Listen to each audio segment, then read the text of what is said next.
One of the biggest deadlines in NBA history, we saw Luka get traded. We saw De'Aaron Fox get traded. Now we're seeing Jimmy Butler get traded. But I'm going to be talking about the Detroit Pistons today. Probably, I was going to say the biggest winner, but we all know that's not true.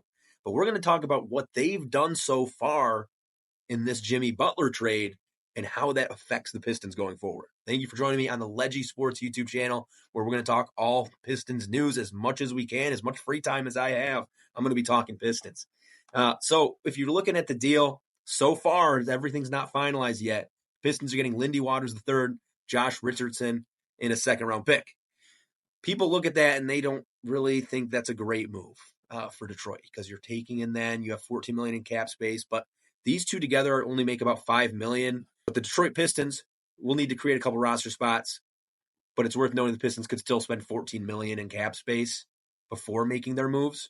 Really good info. They can acquire these players and KJ Martin from the earlier trade with the Sixers without using cap space.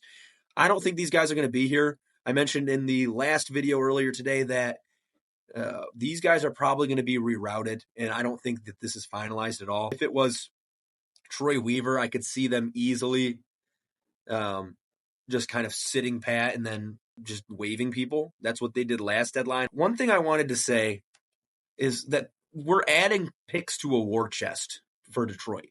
We don't have a lot of these assets. I mentioned that earlier too.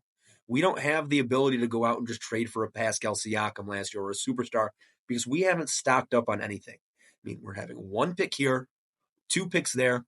We've gotten 3 picks so far. And it doesn't seem like a lot, but in the grand scheme of things, if you can package 6 or 7 of those together, I mean, that's equal to maybe 2 or 3 firsts, depending on where those seconds are projected to be. Overall, this deal's pretty straightforward. There's going to still be a lot of moving parts. We'll see what happens. Thanks for joining me.